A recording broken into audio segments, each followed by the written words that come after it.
Bom, e agora eu recebo o Dom Odilo Pedro Scherer, cardeal arcebispo metropolitano de São Paulo, que vai falar um pouco com a gente sobre fé e espiritualidade.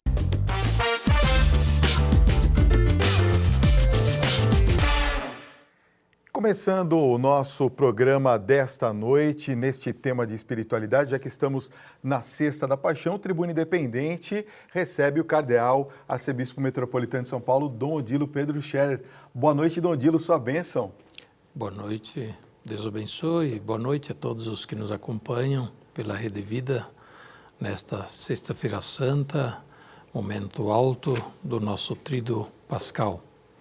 Pois é, Dom Odilo, já que estamos falando na Sexta-feira Santa, eu queria que o senhor começasse essa nossa conversa explicando um pouco também para os nossos telespectadores, falamos para 1.500 municípios no Brasil, o sentido, da Semana Santa no calendário católico.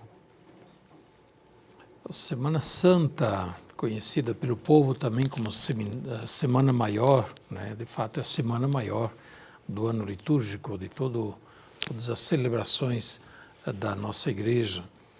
A Semana Santa, de fato, já é celebração da Páscoa. É interessante perceber que na bênção, no rito de bênção dos ramos, no domingo de Ramos, a introdução diz isso mesmo. Com este rito, iniciamos com toda a igreja a celebração da Páscoa do Senhor.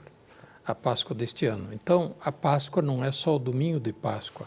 A Páscoa são todos os ritos que fazem a memória da passagem de Jesus deste mundo para o Pai, como Jesus mesmo diz, E, portanto, a Páscoa lembra os últimos dias de Jesus em Jerusalém, a última ceia com os apóstolos, as últimas palavras, recomendações de Jesus, depois a sua agonia no Horto das Oliveiras, a prisão, o julgamento, a condenação à morte, a tortura, enfim, a crucificação, a morte, a sepultura e a ressurreição. Tudo isso é celebração da Páscoa e que, portanto, fala da passagem de Jesus deste mundo para o Pai, ou seja, deste mundo, desta vida na terra, de volta para a glória do Pai. Aliás, como estamos justamente no finalzinho da sexta-feira, nós temos uma celebração importantíssima dentro do Tríduo Pascal, que é justamente o Sábado Santo, não é isso, Dom Odilo? Conversávamos aqui antes de começar o nosso programa. O senhor dizia da importância deste momento, e principalmente para que as pessoas também entendam um pouquinho. Gostaria que o senhor explicasse essa questão do rito que nós realizamos no Sábado Santo. Então, já estamos concluindo a Sexta-feira Santa. Certamente as pessoas participaram muito nas suas igrejas, nas suas paróquias, etc. Oração, leitura da paixão, beijo da cruz, via sacra, encenações, tantos momentos fortes. O Sábado Santo muitas vezes passa desapercebido, como se fosse um dia sem significado, em vez para a igreja é um dia cheio de significado. É o dia, seria o dia do silêncio, o dia em que se acompanha Jesus que está na sepultura. Por assim dizer, o dia da ausência, o dia da saudade, da espera da ressurreição, porque nós, naturalmente, conhecemos, Jesus não ficou no sepulcro, ele ressuscitou. Mas a igreja nos faz viver justamente no ritmo do tempo, nos ritos, nos faz viver justamente toda esta passagem de Jesus que passa através da paixão e pela morte, pelo túmulo, pela sepultura, passa para a vida, a ressurreição. Então o Sábado Santo na igreja tem este significado, a espera, a preparação, o silêncio. O silêncio para acompanhar, silêncio de oração, silêncio ainda de penitência, mas silêncio já cheio de esperança também. Por isso o sábado já é todo ele animado pela esperança. No Creio em Deus Pai, nós dizemos, professamos que Jesus foi crucificado, morto e sepultado. Desceu à mansão dos mortos, ressuscitou ao terceiro dia. Então, professamos que Jesus, depois de morto, foi sepultado, desceu à mansão dos mortos. O que significa isso? Morto, sepultado, desceu à mansão dos mortos. Precisava dizer isso, não bastava dizer que Jesus foi crucificado e ressuscitou, né? Bem, para nós que temos fé, normalmente a gente passa por cima desse, foi sepultado, desceu à mansão dos mortos. Mas isso tem um significado. Primeiro, ele foi sepultado, significa ele morreu mesmo. Você sabe que houve tendências lá no início do cristianismo de alguns que afirmavam que Jesus não morreu. É verdade. E, inclusive, isto está recolhido em alguns evangelhos apócrifos que foram escritos muito tempo depois dos evangelhos canônicos e estão cheios de fantasia. Então, num desses evangelhos apócrifos diz lá que Jesus só estava desmaiado na cruz. E que daí foi descido da cruz, colocado no túmulo, mas durante a noite acordou, saiu de fininho do túmulo e foi para o deserto da Arábia e lá viveu para sempre e morreu de velho. Ora, isso naturalmente está totalmente fora, né, daquilo que a igreja afirma, do que os evangelhos canônicos dizem. Porém, isso também foi recolhido em certas tradições que continuaram a existir. Eventualmente, também por certos grupos não católicos, isto é afirmado que Jesus não morreu na cruz. Ora, a igreja sim diz, na sua fé, morreu sim. Morreu, foi sepultado, né? E estava morto sim, né? Não ficou só aparentemente morto. Depois, isso também significa, ele passou de fato pela morte, experimentou a nossa morte, né? Em tudo ele participou da condição humana, também da morte. E redimiu a morte mediante a ressurreição. Então, isso tem um significado no Creio em Deus Pai, no significado na nossa fé. Nós dizemos, sim, Jesus de fato morreu e nisso ele uniu plenamente a si, a nossa humanidade, a nossa condição humana, marcada pela morte, mas a transformou, a transfigurou mediante a ressurreição, dando-nos a perspectiva de superação da morte e, portanto, a esperança também de participação da vida dele, a vida do ressuscitado. Mas há mais um significado neste desceu à mansão dos mortos. O que significa isso?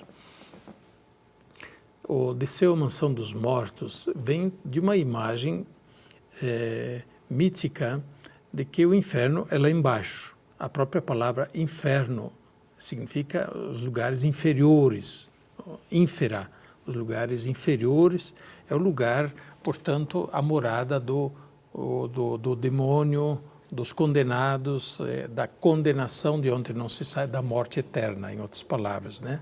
De onde não se sai. Bem, segundo, né, a tradição, né, aqueles que viveram antes de Jesus, eles estavam nos lugares inferiores, isto é, ainda na mansão dos mortos, né? São palavras, naturalmente, que são usadas na teologia, na liturgia, na mansão dos mortos ou na casa dos mortos. Não significa no inferno do demônio, mas na morada dos mortos. Jesus desceu por meio deles.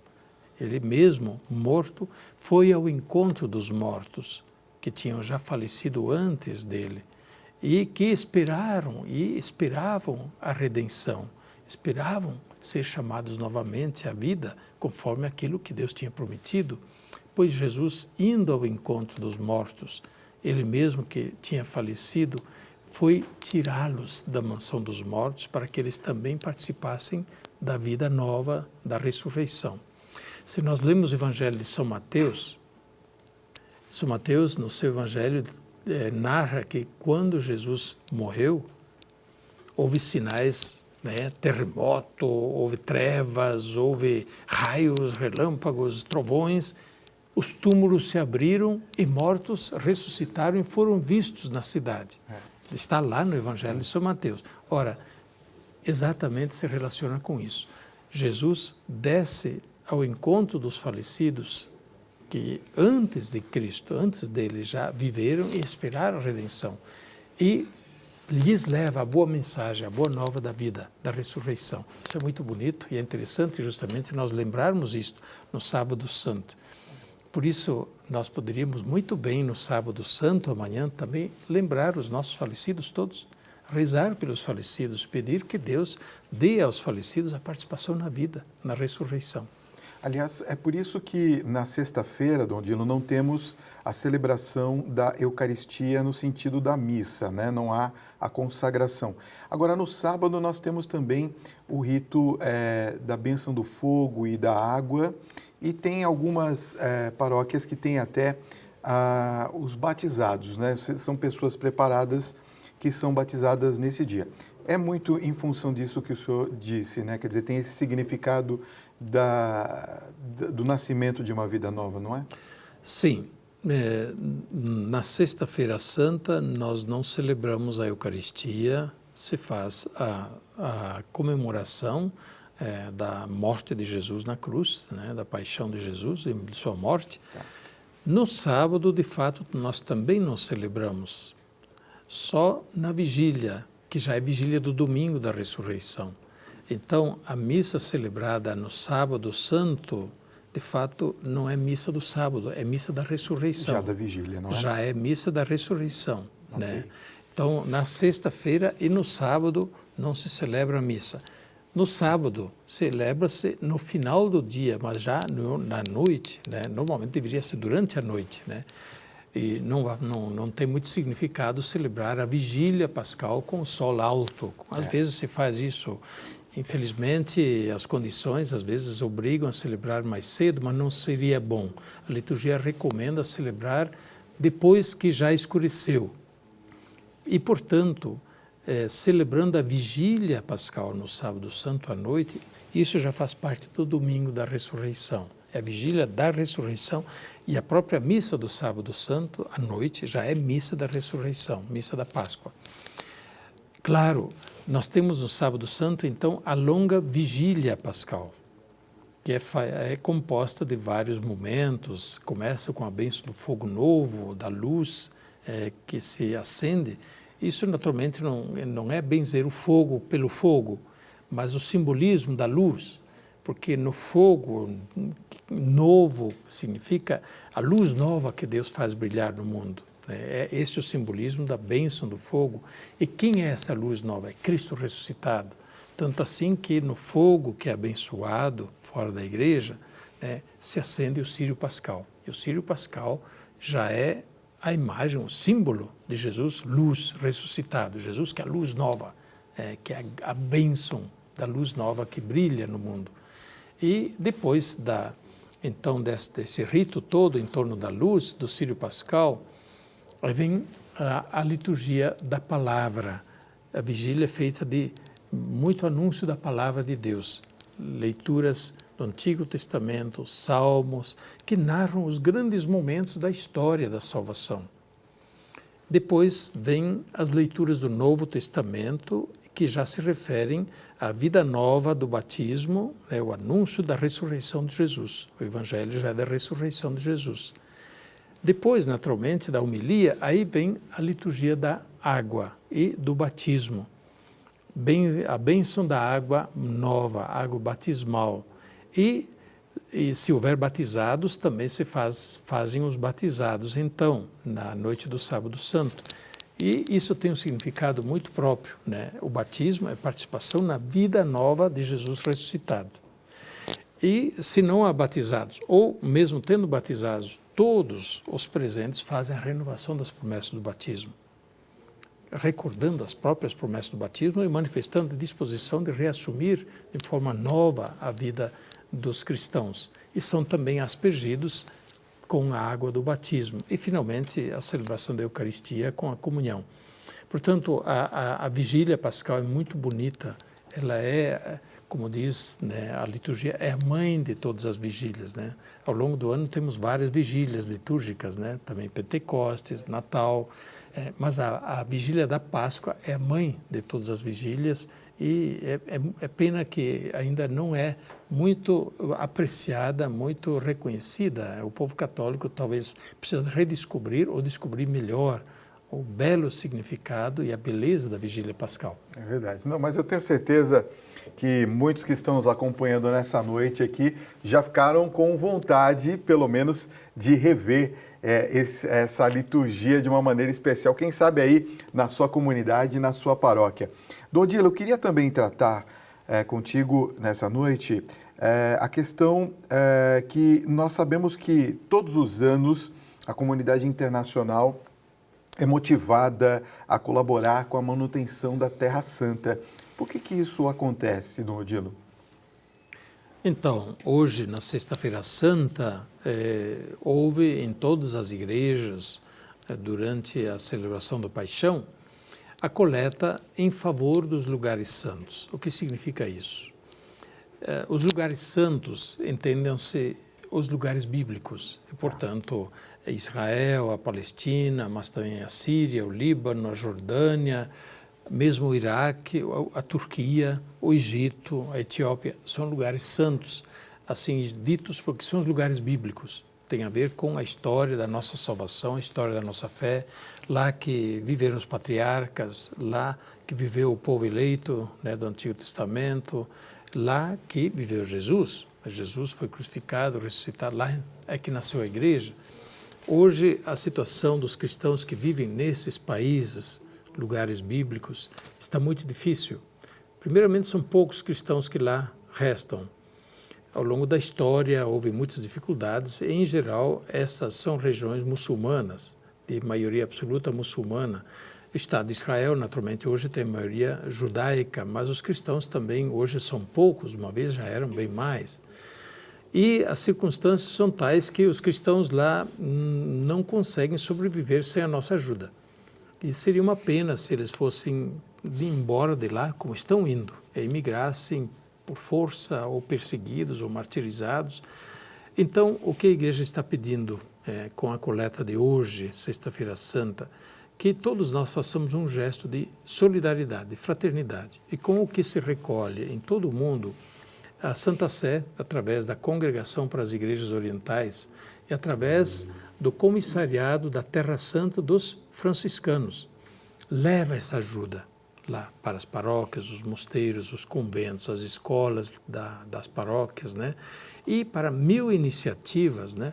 Inclusive agora com a guerra na Síria, no Iraque, com os atentados, tivemos atentados com mais mártires no Egito, né? Há uma semana, no domingo passado, que é uma tristeza, né?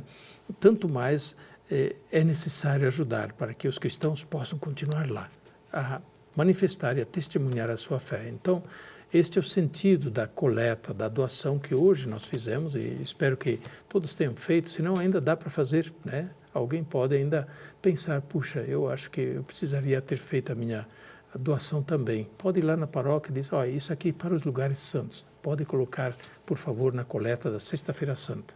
Pois é, aproveitando que o senhor já está falando sobre essa questão atualíssima, né, da Síria e do Egito, eu queria que a Luísa colocasse para a gente duas imagens que nós temos, que foi de um encontro que o senhor teve recentemente, no último dia 10, e é um ato, inclusive, em conjunto, não é? Das 3 religiões abraâmicas, repudiando justamente esses atentados. Já colocaram aí para a gente? Vai entrar aqui as imagens. Dom Odilo, eu queria que o senhor falasse um pouquinho deste encontro, como é que ele se realizou e qual foi o resultado desse encontro. É muito simples. É uma iniciativa que partiu, de fato, do rabino, né, da Congregação Israelita Paulista e de um sheik, né, que pediram para a gente se reunir e ajudar a promover um diálogo entre judeus, muçulmanos e da nossa parte, como cristãos, como católicos, para caminhar juntos, né, as religiões que têm a sua origem em Abraão, né, por isso ditas religiões abrâmicas, naturalmente o judaísmo, o cristianismo e o islamismo, que fazem referência a Abraão, pai da nossa fé. Então, esses encontros estão acontecendo ainda não há muito tempo, muito simples, e a ideia é esta, é a aproximação, o diálogo, para o conhecimento, a compreensão, para que isso possa ajudar a ser também um antídoto contra eventuais tendências digamos assim, a discriminação, a estranheza, ao ódio que possa surgir, que existe, infelizmente, né? E que, volta e meia, explode em atentados, em momentos de violência e assim por diante. Lembro sempre que o que os papas têm dito, né? O Papa João Paulo II, o Papa Bento XVI, e agora o Papa Francisco, tem repetido sempre a religião não deve promover a violência, não é digno, né, do homem e não honra a Deus promover a violência em nome da religião. A religião deve promover a paz, a fraternidade entre os povos. Aliás, o Papa Francisco manteve, né, a sua visita que já estava agendada. O senhor vê a importância dessa visita e vê perigo nela, de repente, ou não? Bem, eu não sei se haverá perigo, eu espero que não, mas o Papa Francisco está muito determinado a realizar essa viagem que já está programada há algum tempo, e essa viagem irá certamente levar muito conforto, quer à comunidade dos cristãos coptas, mas também aos muçulmanos que vivem no Egito e que, na sua absoluta maioria, condenaram estes ataques violentos que, no fundo, claro, são contra os cristãos, mas também são contra a comunidade muçulmana pacífica e que quer levar à discórdia e, de alguma forma, ao ódio, né, entre os muçulmanos ou contra os muçulmanos. Então, a visita do Papa Francisco certamente será muito importante neste momento tão delicado da vida lá no Egito. Sem dúvida.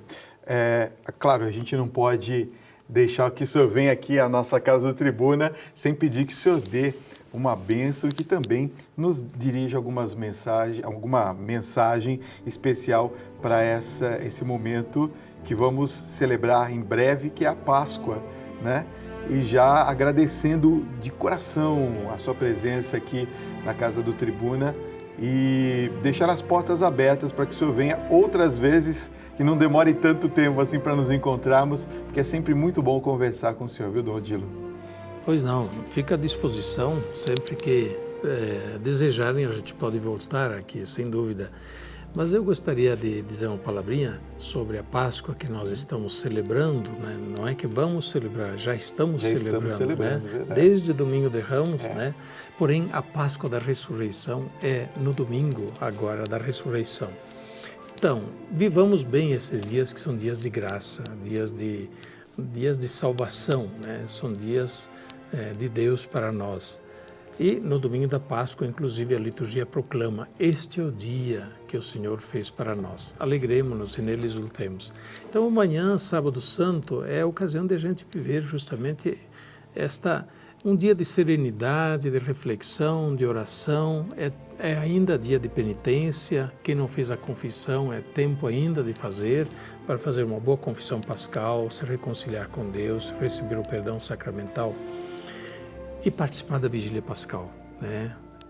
Vamos participar da Vigília Pascal, lá onde você estiver, vai na sua paróquia, veja o horário que é a vigília, é muito bom, é muito importante, e nós católicos temos que valorizar mais isto. Temos que valorizar estas que são celebrações fundamentais da Igreja e que nos evangelizam, ajudam a viver melhor a nossa fé. E é claro, Domingo de Páscoa é a celebração da vitória, né? A vitória de Deus, né? A vitória de Cristo sobre o pecado, a morte, sobre o mal. Portanto, é a festa da esperança. Em outras palavras, a morte não tem a última palavra, né? A violência não tem a última palavra, né? E a guerra não tem a última palavra, né? E, portanto, a ressurreição de Jesus traz esperança e traz a alegria serena que todos nós somos convidados a viver. Que Deus abençoe a todos, feliz Páscoa, que Deus abençoe cada um de vocês, especialmente também os doentes, os aflitos, aqueles que passam por momentos tristes, que Deus esteja ao seu lado e lhes dê esperança. A bênção de Deus Todo-Poderoso, Pai, Filho e Espírito Santo, desça sobre vós e permaneça para sempre. Amém. Que noite especial, hein? Pois é, Dom Odilo, para deixar a gente com o coração assim mais leve, né? E que a gente possa realmente ter um momento especial em família. Olha, muito obrigado mais uma vez, Dom Odilo, e uma feliz Páscoa ao senhor, a toda a sua família, viu? Muito obrigado. Obrigado para você também, para todos os telespectadores.